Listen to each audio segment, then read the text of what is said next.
Okay, all right, well, thank everybody for joining us here on our first membership meeting of the Tampa Audubon Society year. It's really good to have you.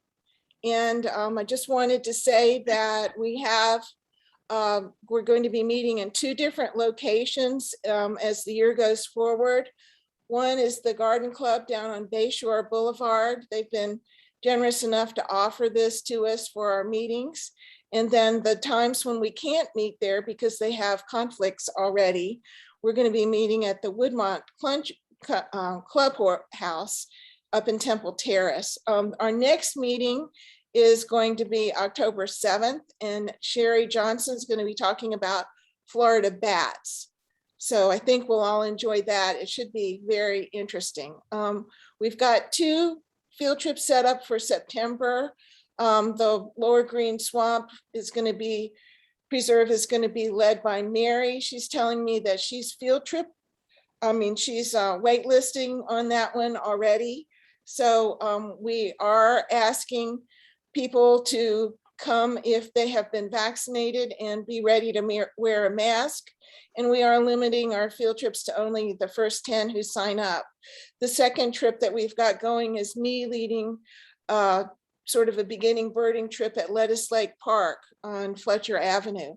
And I've got a few spaces left, but not many. So if you want to do that, you need to sign up immediately. I wanted to let you know coming up, we've got some stuff that you should know about. There's going to be a joint meeting of the Florida Ornithological Society and the Florida Wildlife Society. It's going to be a Zoom meeting, October 8th through 10. And very shortly, there'll be information on fosbirds.org website about the meeting. Also, I wanted to make sure that you knew that the Florida Birding and Nature Festival is going to be the weekend after that, October 15th to 17th. And it's going to be centered at the Manatee Viewing Center. All of the activities will be outdoors or by Zoom. We've got 36 field trips scheduled all to the area here, going to 6 counties. They're truly awesome field trips. Our seminars are going to be by Zoom. We have 14 seminars set up. We're doing a nature expo at the Manatee Viewing Center. And we've got 2 keynote speakers who will be very, very interesting. And you need to hurry up and make your reservations because the field trips particularly are starting to fill up. We are going to have a photo contest for Tampa Audubon members. I think that it's going to be, you'll be able to enter as soon as tomorrow, but you have to enter by November 1st. And we will announce the winners at the December 2nd general membership meeting. And Joel, I included your beautiful picture here of a great egret as an example of what you're up against. So this will be fun. I wanted to announce that the Florida Young Birders Club is getting together. They're having a call out meeting at Brooker Creek in a couple weeks. And this is actually under the umbrella of the Florida Ornithological Society meeting. And if you want to know more about that, you can get in touch with me or on this website. Also, we've got really good news. Our trip to Belize has been rescheduled for February of next winter, and it's going to be huge. Mary's going to be the leader on it, so get in touch with her on the website. We've got a few slots left open for that, and I really think that those who go on this trip, it's going to be a trip of a lifetime. And let's see, it's not going. Why is this not? Okay, whoops. Also, I wanted to let you know that we are working on installing burrowing owl burrows around where southeast, particularly Hillsborough County, where used to be a huge population center for those. And if you want to be part of that, or if you know if you see any burrowing owls, please sign up for this. And this is also going to be on our website, so you can find out about that. But this is a very exciting project that we're doing. And the Center for Birds of Prey, the Eagle Watch program, is getting ready to start its training because eagles will be nesting soon. And here's a picture of Mary releasing a rehab fledgling that she helped monitor during the time when she was during last spring. So, you know, this is good stuff to be involved with, and it's a way you can do something pretty much from the comfort of your car if you wish. And then there's going to be an effort at the rock ponds. This is a water management district restoration site. They had put PVCs in to help with their plantings, but they can't do the prescribed fire management with the PVC pipes there. So this is removing the PVC pipes. And again, Mary is coordinating this for us. So you can get in touch with Mary about that. And then I also wanted to let you know that the county's Conservation and Environmental Lands Management Department, which is, you know, the good part of the Parks Department of the county, has a newsletter that lets you know what is going on in all kinds of field trips and volunteer activities. And I just thought you'd like to know about that. So that's the end of that. So now I would really, what would give me the most pleasure of anything is to introduce to you, see if I can get back to Zoom here. My friend Reed Bowman, who is one of the really great folks in our environmental community and one of the top ornithologists in the nation. And so I just feel very, very grateful to have this opportunity to introduce you to him and to turn this over to him and let him tell us about the work that he and many people are doing to restore the Florida Grasshopper Sparrows population. Thank you, Ann. Let me share my screen and then we can start.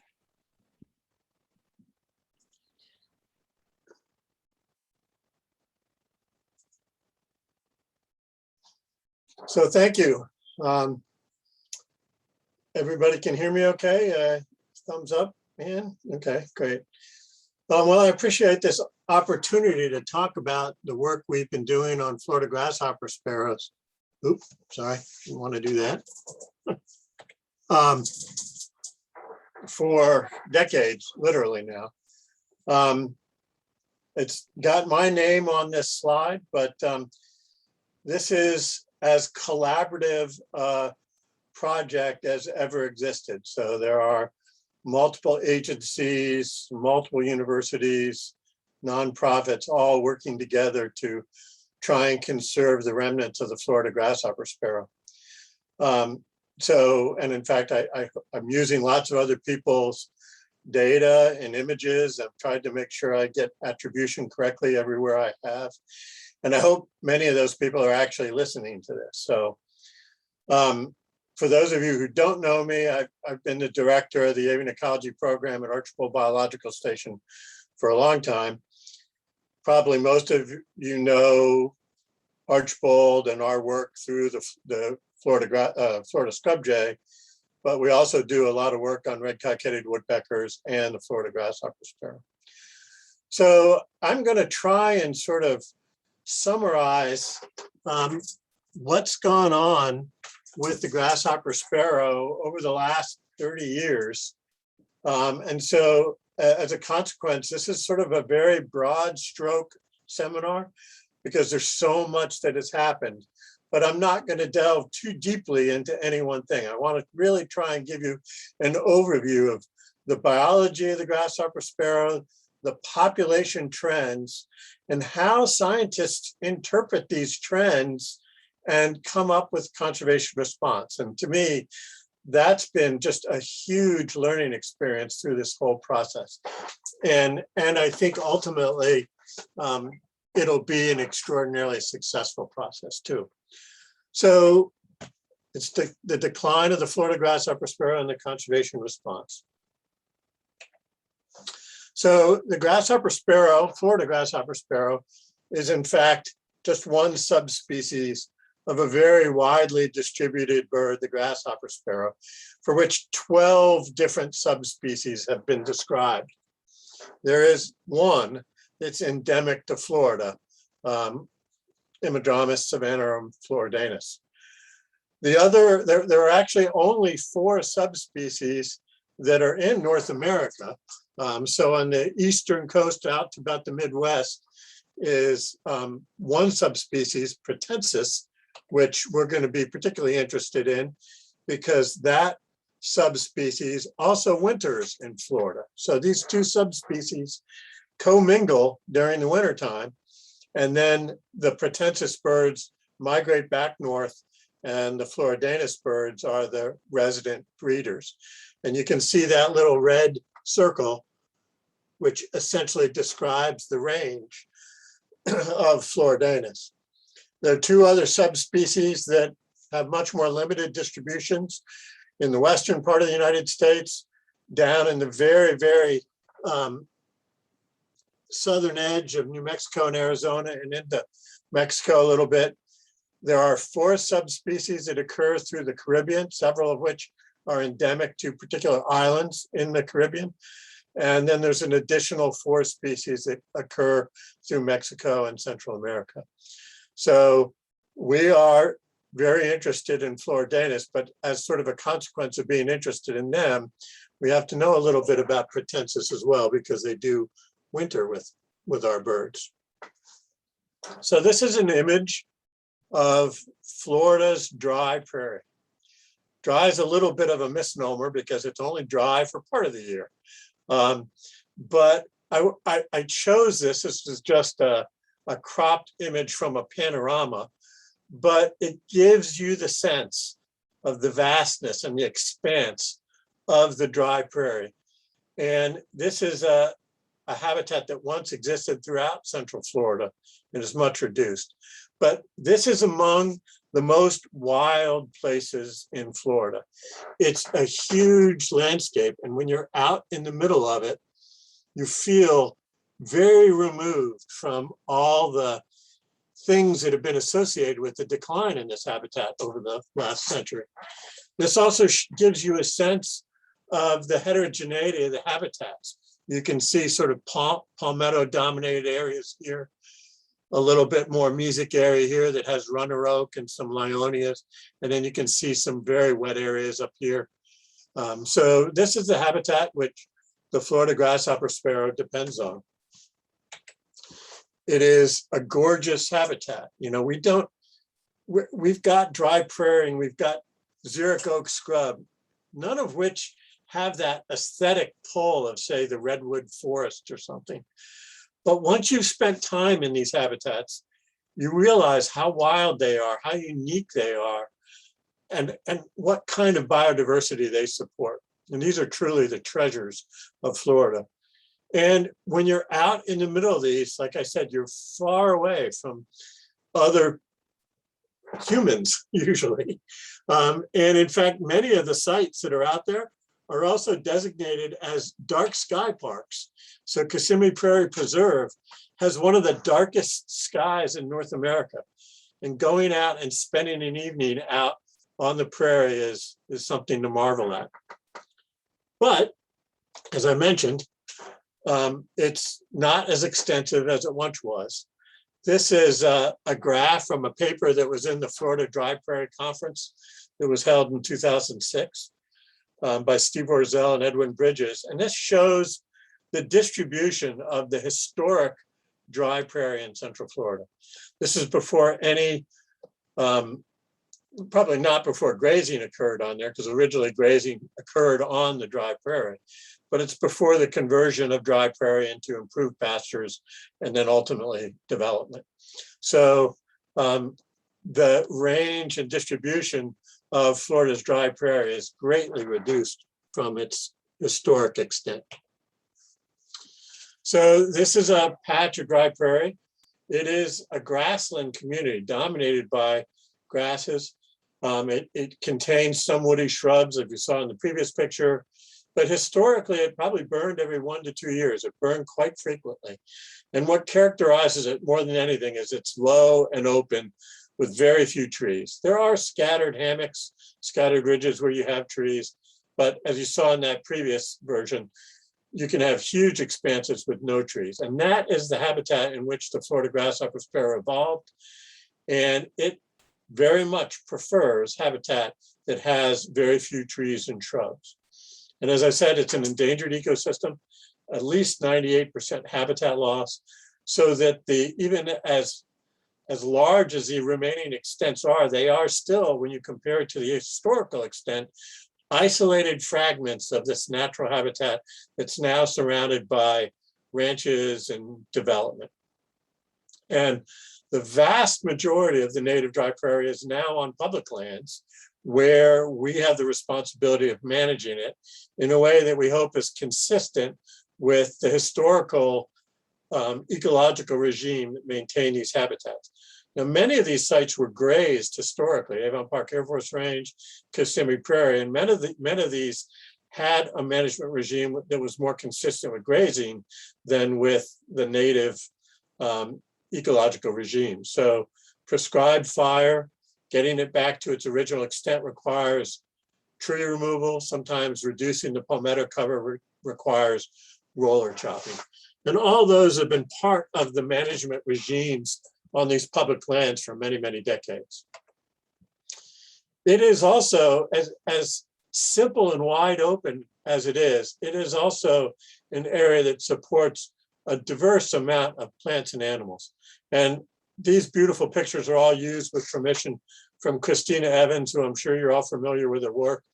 Nobody has documented the Florida dry prairie quite as beautifully as Christina. And you can get a sense of the diversity of not only birds, but mammals and reptiles and all sorts of things. It's a gorgeous place. And even more diverse is the flora.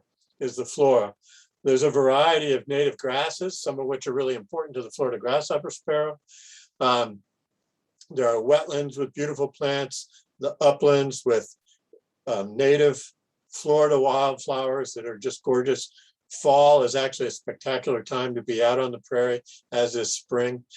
So if you haven't been out there, get out and just get a sense of what the Florida dry prairie has to offer. What is interesting is that it's a Florida habitat, right? So it is a land of fire and water. It burned every 2 years, but it also gets the rains that are typical of our summer season in Florida. And so that's why I said the dry prairie is a little bit of a misnomer, because at certain times the dry prairie is completely underwater. I mean, the old ranchers knew this, and they had very specific places when they were doing cattle drives from their interior ranches to the coastal ports, where they could be sure they were going to encounter dry ground and then could, bed the cattle and camp for a night. But often the habitat in between was flooded. So the Florida grasshopper sparrow has had to evolve in a system that regularly burned and was regularly drenched with water. Now, those things are probably essential to the maintenance of the prairie, but they also have short-term negative consequences that the sparrow had to adapt to and evolve with. So here's a beautiful picture that Christina took at Kissimmee Prairie Preserve of a singing male Florida grasshopper sparrow. As I said, these are non-migratory Florida residents, and we've always thought that they were endemic to the Florida dry prairies, and I'll touch on that later on in my talk. They feed primarily on insects and grass seeds. They're a relatively short-lived bird. Their average lifespan is probably only 2-3 years. I know we have right now in one of our populations a 7-year-old bird, so they live up to that point. But they are, scientists often talk about R and K selected species. These are a classic R species. They don't live very long, but they can be incredibly productive and prolific when the conditions are right for this. So Florida grasshopper sparrows have had to contend with fire. Sorry, I didn't mean to do that again either. So like I said, it burns every 2 years. Well, Florida grasshopper sparrow densities are highest in those first 2 years past a fire.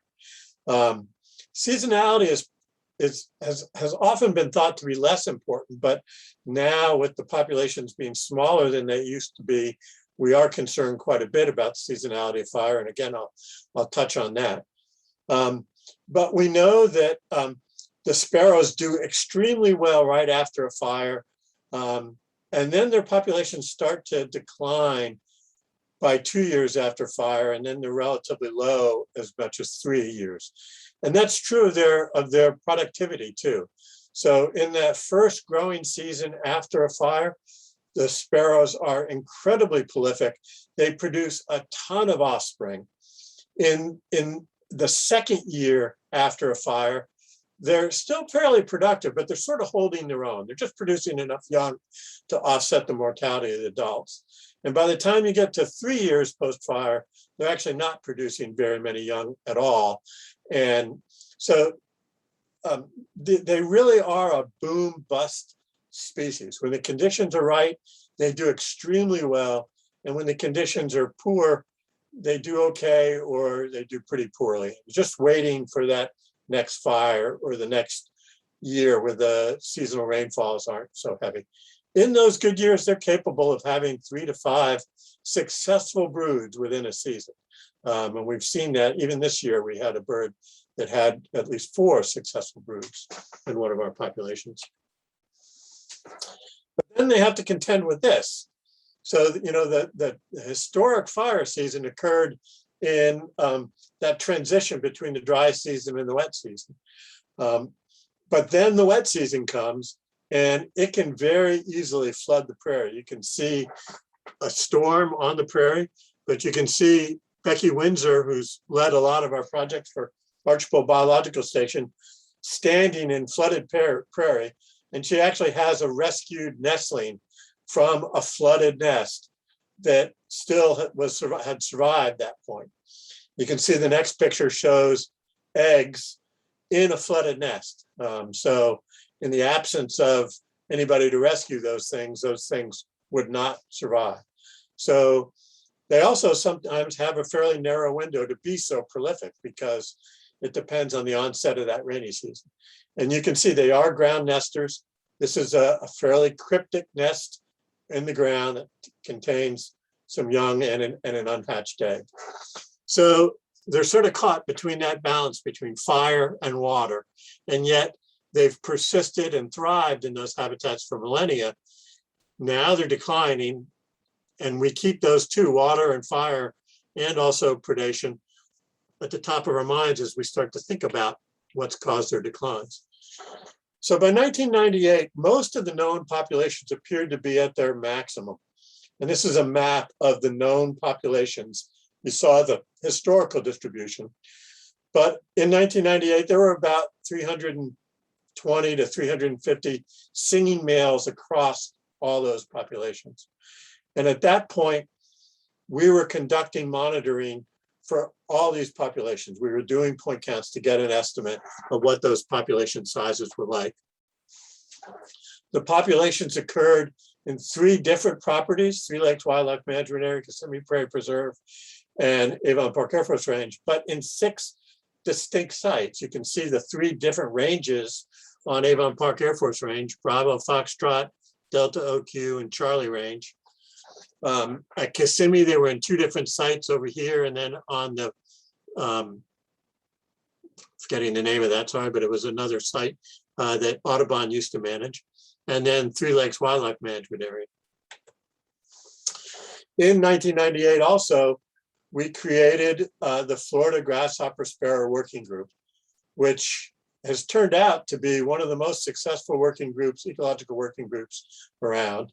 It's persisted since 1998. It's grown and thrived. But this was representatives, managers, and scientists from all the different agencies, from nonprofits, coming together to look at the patterns of population trends or numbers and try to interpret those and come up with conservation solutions or research priorities. And that's thrived, and it's still thriving, and an incredible resource for the ultimate conservation of this species. Studies that were done relatively early on suggested that even though we had these 3 different populations, dispersal was frequent enough that these populations could exchange birds frequently enough to be considered a metapopulation. A metapopulation is simply a collection of populations in which individuals can move between them. It's not frequent, but generally it doesn't have to be frequent to maintain things like genetic diversity. With genetic diversity, you really only need one immigrant from another population per generation. To maintain demographic patterns, you probably need a little bit more. That means that a population that's declining could be rescued by immigrants from another population. But this suggests the potential for both of these types of rescue, demographic rescue and genetic rescue. And that makes the Florida grasshopper sparrow a little bit more resilient because these populations interact in ways that we don't fully understand yet, but if we rescue one, it could have positive effects on all the others, even without having done a lot there. So I said we've been monitoring them. Well, how do we monitor them? We do point counts for Florida scrub jay. Sorry, I study too many species. I may say scrub jays once in a while. So all the populations do these point counts. They are reasonably standardized. We typically during a breeding season, we space them about 400 meters apart each counting location. And we visit there for 5 minutes, usually in the first 2 hours after sunrise, or even starting before sunrise. And we listen for and look for Florida grasshopper sparrows. We're doing this mostly by sound, and there's other birds out here in the spring. There's the Potensis subspecies, there's Bowman sparrows. So our point counters have to be really well versed in identifying birds by both sight and sound. So I want to give you a little experience of what it's like to be a point counter out on the Florida prairie. So first I'm going to introduce you to 2 of the songs that are made by the Florida grasshopper sparrow. The first is the buzz song. It's a common bird song that the males make, and it sounds like this. And it's just going to play once, so listen carefully. Hope all you could hear that. I could hear it fine. They give another song that's a little bit more indicative of what they're doing out on the prairie, and that's called the warble. And typically, only males that are paired with a female make the warble call. And so that's really important to us because females are much more cryptic. They don't get up and sing. So we don't see females as much as we see males. So the warble call gives us an estimate of how many of the males actually are paired with a female on the territory. Once we detect these birds during a point count, we'll often then chase those birds down. That's why we have the scope to see if the birds are banded or if we can detect a female. So the next song I'm going to listen to, I'm going to let it play for a little bit, but those were just songs, pure and simple. This is a little bit of what it sounds like on the prairie at dawn. And you'll hear lots of things, but listen for the Florida grasshopper sparrows. Oops, sorry, that's the warble call. I guess I forgot to do that. Here's the dawn chorus on the prairie.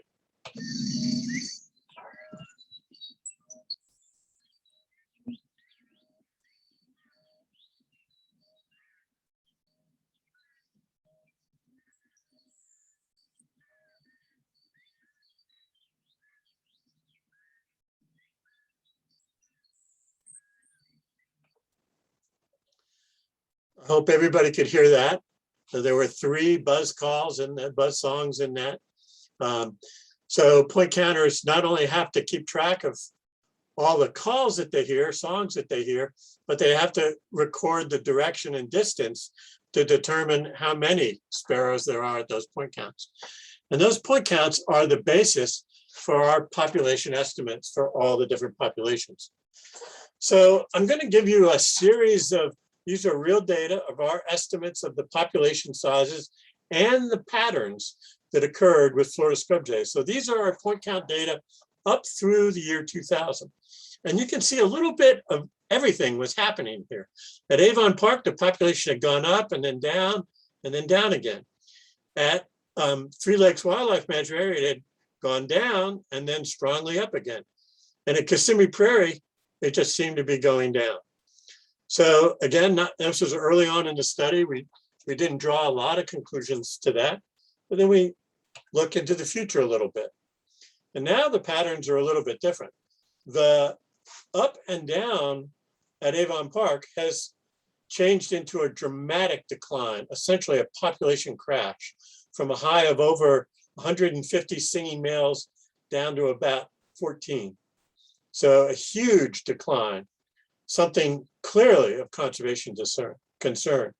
But the other two populations seem to be following this pattern of boom bust. They've gone up and they've gone down, but in both cases, they've always returned to the high that we'd seen at least once. So again, at this point, our conservation response seems to be focusing only on Avon Park Air Force Range, but of course now the sparrow population is so reduced that it's very difficult to study the grasshopper sparrows and come up with meaningful conclusions. So let's jump ahead again some more. So now we're going up to 2008, and the population in Avon Park is still low, but thankfully it hasn't been extirpated. It seems to be fluctuating somewhere between 15 and 10 birds per year. Three Lakes seems to be bouncing around, as does Kissimmee Prairie. However, there's a different way of looking at these trends, and that is Avon Park has declined. Three Lakes is actually, or sorry, Kissimmee Prairie has actually declined too, but not as steeply.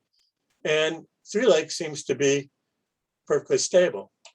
So what conclusion do you draw from a pattern like this in a species where we think it functions as a metapopulation and there's connectivity? And what is your conservation priority? It was very, very difficult. We argued for a very long time about what should our response should be. But we sort of agreed we still needed to see a little bit more data. So now I go out to the current. And by 2012, it was really clear, the trend was clear that all the populations were declining. And so at that point, we shifted from monitoring to maximizing productivity to prevent the ultimate, what we saw as the looming extirpation of Florida grasshopper sparrow. So what were the potential causes? Early on, we decided to shift from this winter burning to growing season burning, which was consistent with the historical regime. It seemed like a good thing, but its potential, it may be that it's different. The outcome is different than it was historically because there's new actors on the landscape, so that it could potentially interact with them in ways that are negative to the grasshopper sparrow, such as the red imported fire ant. Red imported fire ants also have their queen flights during that growing season, and these burns could actually prepare areas for queens to settle. So it's possible that we inadvertently hasten the spread of red imported fire ants out into the prairie. And these are all just hypotheses that are still remain to be tested or are being tested.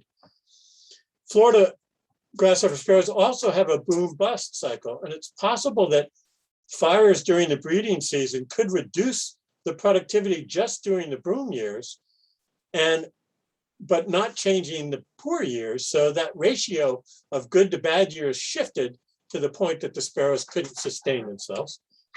Or it could be that it didn't really cause the decline, but once the populations were small, the populations became much more sensitive to the short-term negative effects of fire. And Aaron Hewitt-Raghib published this in a paper in 2019, this idea that maybe we should go back to winter burning. There are also potentially changes in predator abundance or composition. There are extremely high rates of nest loss that are due to predation, both by mammals, snakes, and red imported fire ants. And again, this was addressed by Aaron in a report in 2017. But they're also susceptible to flooding. And there potentially could have been disease associated with these declines. We have absolutely identified disease in Florida grasshopper sparrows, some of which are associated with mortality, but so far, none of these have been linked to population-wide declines. So lots of potential causes, but still not all addressed. So once we shifted into more research, our goal was to band all the birds in all populations. And we do that to assess survival and also immigration better when you have banded birds. Now, Erin was in charge, Erin Hewitt-Raga was in charge of the field work at Three Lakes, and she and her team of collaborators at FWC have developed some really novel methods in protecting Florida grasshopper sparrows on the ground. The first was the development of these predator exclusion fences. So this is a fence that's put around the nest, and it has padding at the bottom to keep reptiles from getting in. It's tall enough to keep mammals out. There was a nest camera put there to monitor potential predators should they get through. And where cattle were present, there were electric fences put around them. A lot of work went into monitoring sparrows' responses to this, and the sparrows, for the most part, seem to tolerate these pretty well. And this is what it looks like in the field. So these methods were ultimately implemented at the other populations. So you can see here's the fence. Here's that padding to keep snakes or burrowing animals out from it. And here's the electric fence around it. And the nest is right in the center. Once the young fledge, the nest is immediately taken down and the birds are free to move as they wish. Now, Erin and her team tested this, comparing fenced and unfenced nests at Three Lakes. And you can see there's a huge difference. When she started fencing nests, their daily survival probability, what was the chance that they got depredated each day, was much, much higher than unfenced nests, to the point that we could shift low productivity to higher productivity. And so the idea was by installing these across the landscape, we might be able to increase the number of fledglings that are being recruited into the population each year. Now, bear in mind, this is management intensive. This requires a lot of work to protect these birds. Another innovation that they developed was nest lifting. Now, this is really simple, but it's very, very effective.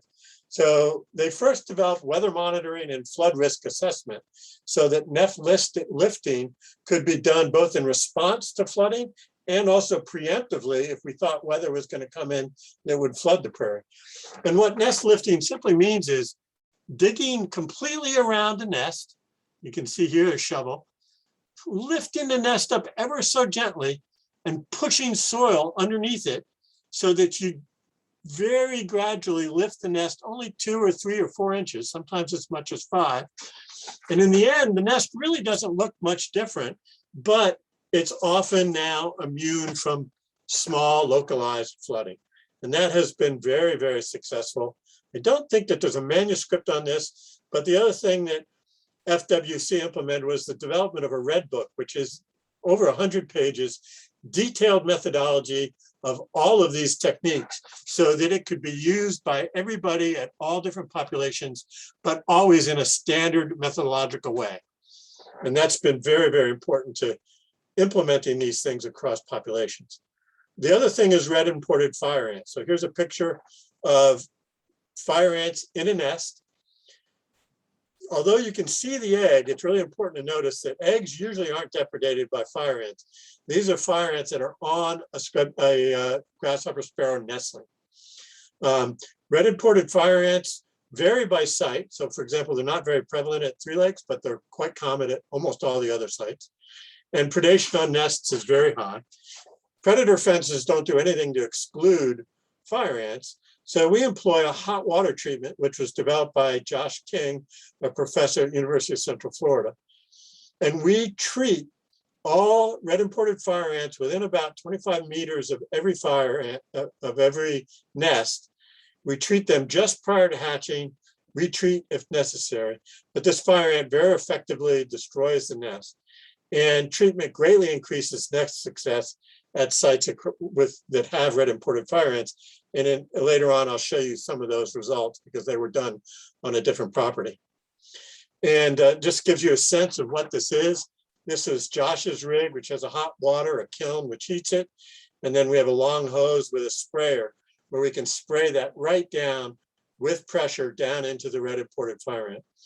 And even though I said it varies by site, I think we should steel ourselves that we are in the center of the red imported fire ant. If some of our sites don't have them now, they will have them. So red imported fire ants are going to be something we need to deal with in the future. So as I mentioned, in 2012, we brought the onset of protection measures. And you can see in the subsequent years after that, it looks like the populations responded a bit, but then we continued to see some declines. So in 2015 and the span between 2015 and 2017, we decided, and this was probably the hardest decision that the Florida Grasshopper Sparrow Working Group ever had to make, because when you start a captive breeding population, you have to take birds out of the wild. And so since the populations were already declining and small, we felt it was a huge risk to do this. But finally, we thought it was the only way to prevent extirpation. So the first collections from the wild to captivity were made in 2015. And the first breeding in captivity occurred in 2017. And initially we started at 2 different sites. Eventually we got down to just one site that does most of our captive breeding, and that's at White Oak, led by Andrew Schumann. And if you go clockwise, these are the aviaries in which captive grasshopper sparrows are kept. This is what it looks like in the aviaries, because we try and maintain them naturally as possible. The birds are free to move around in here. And in fact, the birds collect nesting material, they build their own nests, and they produce fledglings, which are then banded. And ultimately, birds are released as either hatch year or second year birds. So the captive populations were created through the collections of both adults, nestlings, and eggs. And because these birds re-nest so quickly, the thought was that if we do nestlings and eggs, it's just compensatory. The birds will simply re-nest again and we won't be hurting wild populations. Collections were shared across the populations to ensure that we had genetic diversity in the captive population, and also to reduce the risk of harvesting on individual populations. And our goal was to create only 8 to 12 breeding pairs as the foundation for the captive population. And these are data that Andrew Schumann has shared with me.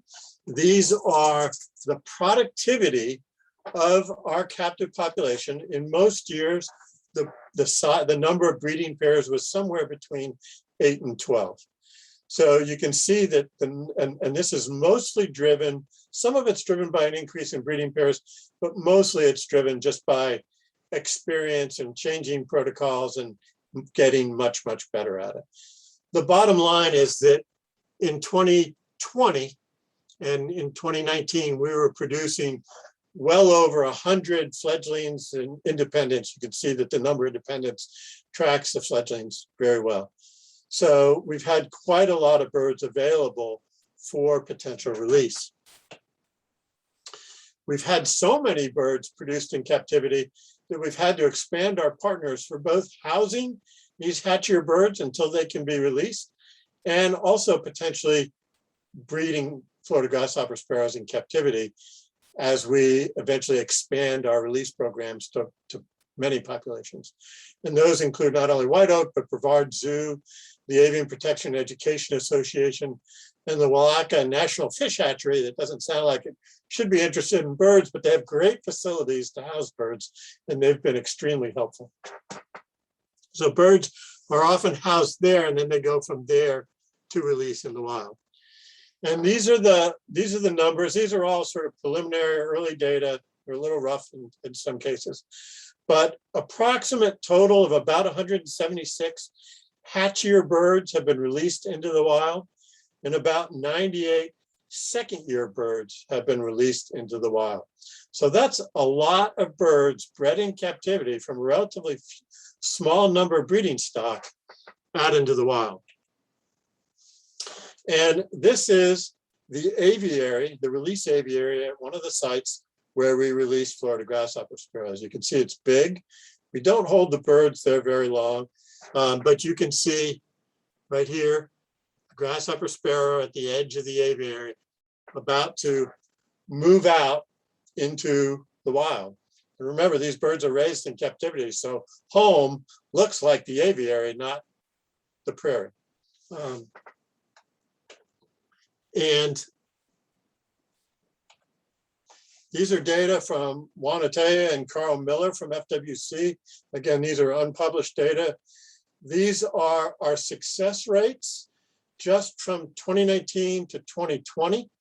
And this is settlement, how many of them stayed in the prairie, and how many actually recruited the following year into the breeding population. Now, these rates may seem low to you, but when you consider that survival rates of these birds aren't much different than this is incredibly high and well beyond our initial expectations. So these percentages means that we have the potential to add 20 to 25 at the given rate that we're releasing birds into the wild. We have the potential to add 20 to 25 new breeders into that population per year. And that's enormous. That allows us potentially the chance to grow these populations quite a bit. One of the things that came out of all of our discussions about captive breeding was we had a guy named Alan Lieberman, who is the director of conservation sciences at San Diego Zoo, come and talk to us. And one of the things he mentioned that has stuck with me is that these are our selected birds, and they are very hardwired. Even though these birds were raised in captivity, they knew exactly what to do once put out in the prairie. And these data support that idea, that these birds know exactly what to do. So the last little bit that I want to discuss is the occurrence of Florida grasshopper sparrow on cattle ranches. So this is the map that I've had here before. This is Three Lakes, this is Kissimmee Prairie, this is Avon Park. But here's another site. And this is what some of you may have heard in recent news called the DeLuca Preserve. It was a private ranch owned by the owners of Subway that they recently put a conservation easement on the entire property and then donated it to the University of Florida. And FWC and Archbold have been studying the sparrows on this site since 2015. The state did it for 15 and 16, and we've been doing it since 2017.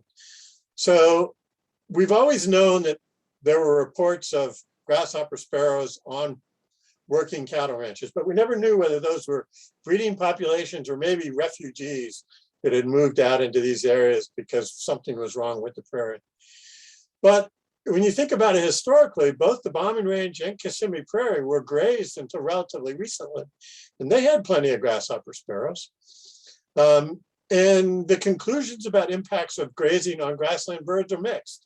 Some studies, including ones we did at Avon Park, suggest it's negative, but other studies, primarily from the Midwest, suggest it's positive.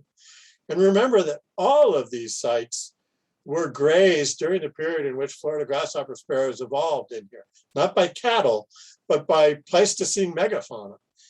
So these grasslands have a long history of being grazed. So as I said, FWC started monitoring the sparrows on Destiny, but that's now DeLuca, and we've been doing it since 2017. And I think we've gained a lot of insights that are potentially shifting the paradigm about Florida grasshopper sparrows and the relationship to dry prairie. Let me just go back here a second.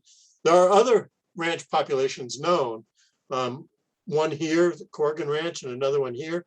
And these ranches are also in some stage of protection. So we have the potential to greatly increase the number of working cattle ranches that have Florida grasshopper sparrows and are amenable to management because they've got easements on them or getting easements on them. So that shifts our perspective about how we might recover Florida grasshopper sparrow. So how does the ranch compare? This is the same graph I'd shown, now extended still to 2019.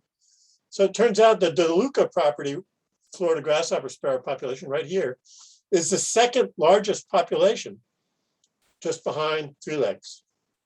And it's doing what wild populations do. 2019 was a particularly good year for the sparrows, and the populations increased, and the ranch population did exactly what, this is before any reintroductions, did exactly what three-legs did. So, so that's all positives, that the ranch is functioning very much like our other wild populations that are on dry prairie. And I mentioned before that we did predator exclusions and fire ant exclusions. So we implemented predator exclusions on the ranch. The first year that it was done in 2016, when the state was doing it, there didn't seem to be that big of an effect, but only a few of the nests had fire ant treatment. In 2017, we began treating all nests on the ranch for fire ants. And you can see that the combination of fencing and fire ant treatment makes productivity out at the ranch absolutely equivalent to other populations where the suite of conservation tools that we're using are being implemented. And that's really, really important. Productivity is only part of that equation, and another part is survival. We've been working those data up, but it appears that survival is at least equivalent, if not perhaps slightly higher, on the ranch. And the other thing is that immigration appears to be greater. So we've been even though we've been attempting to try and get all of our population banded in almost every year, the number of males that are unbanded in our population is large every year. Females, I just disregard that because I'm sure we're not banding all of our females, but we have been very successful at trying to maintain all of our males as banded. Now, it's always possible that we miss some, but we're getting almost 6 new males per year, and they're all unbanded, which means they're not coming from our other public sites where all the birds are banded as well. Again, this reasserts the idea that this may be a functioning metapopulation. So it's possible that sparrows maybe exist in a broader range of habitat conditions. And I just want to point out is we have no idea if the prairie that's remaining out there is representational of the prairie that was there historically. It's possible that the prairie that's left, it wasn't random. It maybe was the worst that the ranchers perceived for grazing. So it's possible that maybe some of the best prairie was what was converted. We just don't know. But it's likely there are more sparrows on other ranches, and it's likely that sparrows can be productive on ranches. Right now, it's dependent on fencing and fire ant treatments, but that leads to the question is, what will it take to make sparrows productive on other ranches and eventually eliminate the need for this? So we're developing just that approach on DeLuca. DeLuca it's 27,000 acres, so this is a big area. And it's very thoughtfully oriented towards doing this kind of experiment. You can see the dividing line, this east-west fence. Well, almost all the pasture areas north of that fence are either improved pasture or semi-native. And almost all the pasture down here is extant dry prairie, beautiful dry prairie. So that allows us to do experiments that we can replicate on both prairie and pasture and look at the effects on grasshopper sparrows. So we're doing that in a full factorial experiment, but rather than break out all the different things, we're doing the grazing business as usual management regime, which is biennial winter burning, mowing and chopping, rotational grazing with no exclusions, and fire ant treatments and controls within that. Sorry, my timer's going off, so. And then on dry prairie, we're going to do aspirational Florida grasshopper sparrow management, biennial transition season, burning in unoccupied habitat, biennial late winter burning when it's occupied, rotational grazings, but with deferments right after a fire and during the breeding season if it's occupied, and also fire ant treatments and controls. We'll be doing these treatments mixed. So the business as usual will also be done on dry prairie, and the aspirational grasshopper sparrow will also be done on semi-improved and native. And our response will be other Florida grassland birds and occupancy by Florida grasshopper sparrows. And if they are on there, the reproductive success and survival of Florida grasshopper sparrows. And we hope that this will give us a much clearer idea of how Florida grasshopper sparrows can persist on these working landscapes.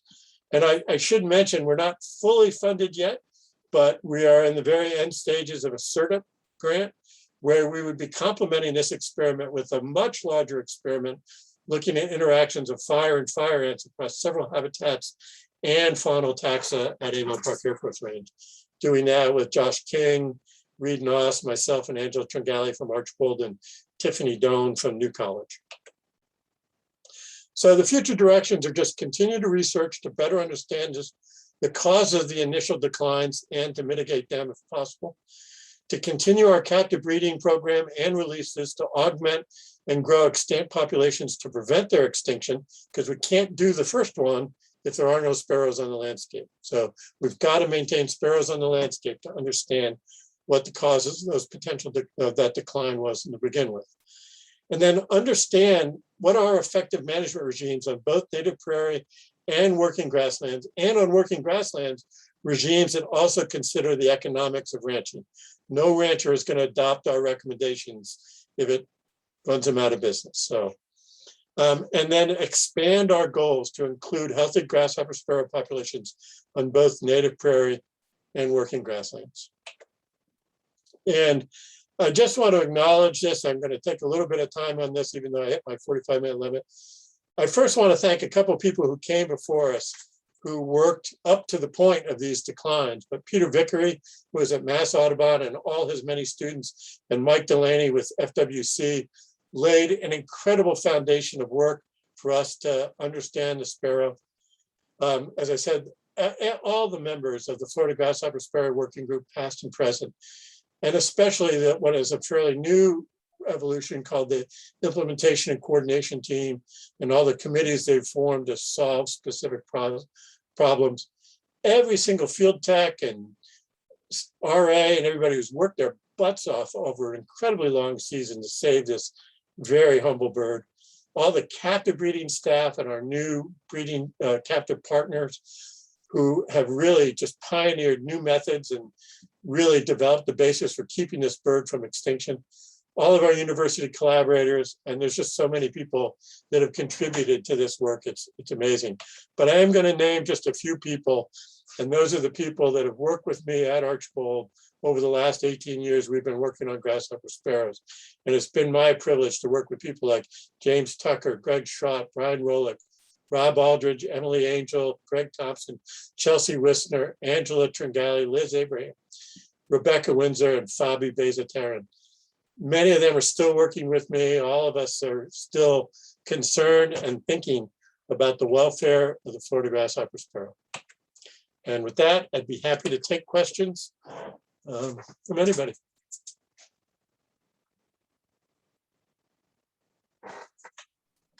So if you want to ask a question directly, you can unmute yourself and ask Reed a question, or you can put it in the chat box and we'll pass it on to him.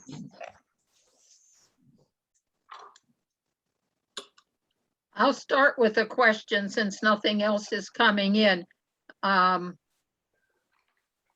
a lot more familiar with the scrub jays than I am with the grasshopper sparrows.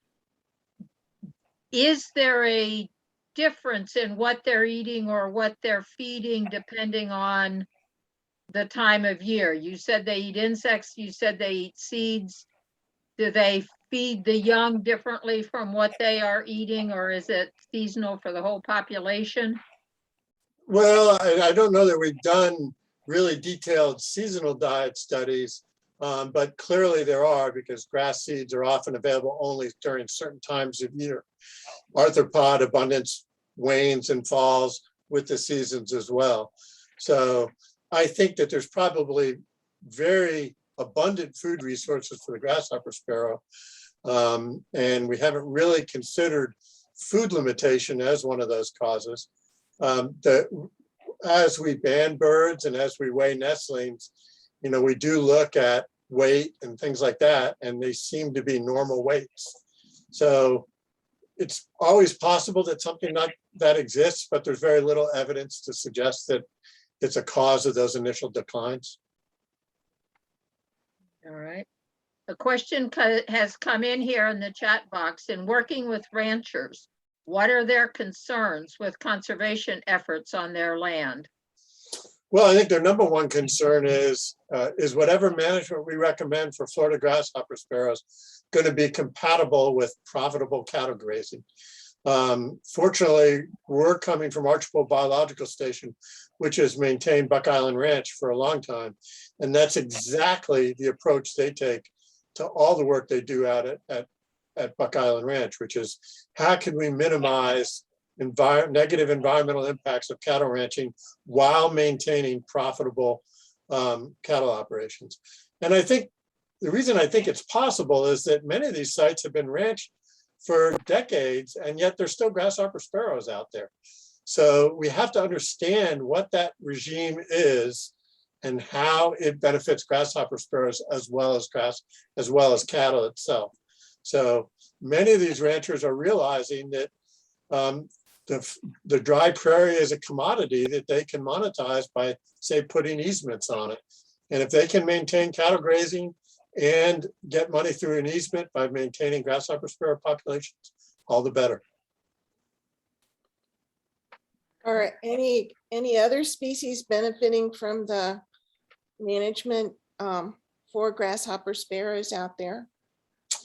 Well, that's a great question. At the bombing range, when we do our point counts, we have recorded all the species of prairie grassland birds out there. So we have a good historical data record of how those species have fared during the decline of the grasshopper sparrow and during the implementation of various management regimes. We're in the process of sort of analyzing those data now, so I can't tell you, but all of them are still out there. None of them have been extirpated. Some of them are still relatively abundant, like Bachman sparrows.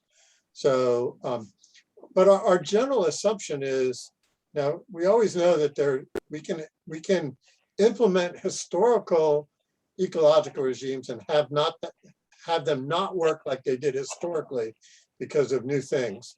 So there's always that risk, but our general assumption is if we implement historical regimes, birds ought to do good because that's the regime under which they evolve.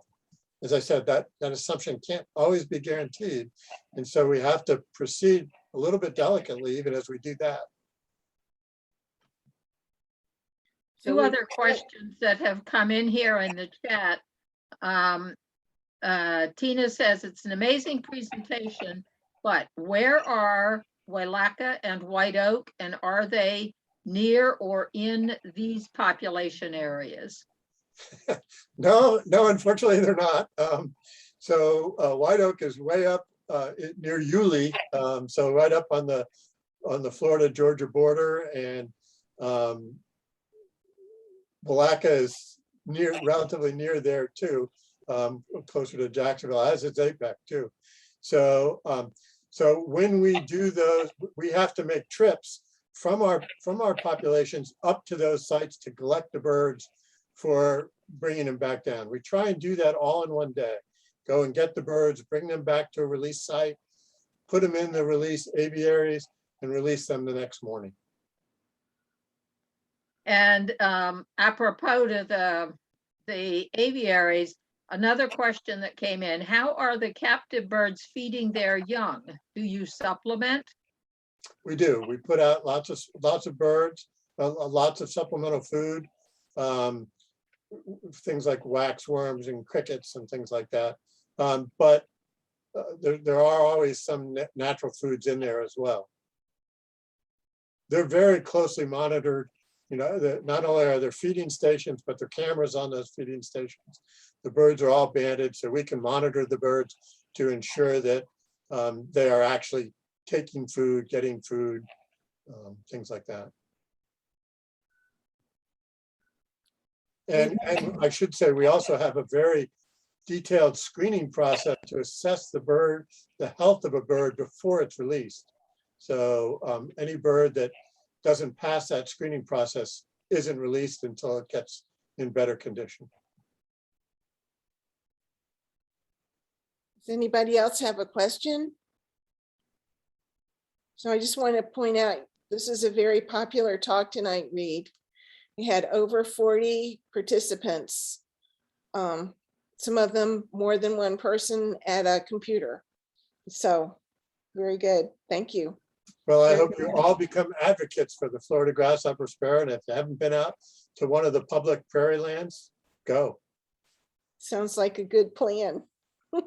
Does Buck Island Ranch still offer birding tours, birding trips? Well, not right now, no. All of our public tours are closed at Buck Island and at Archbold.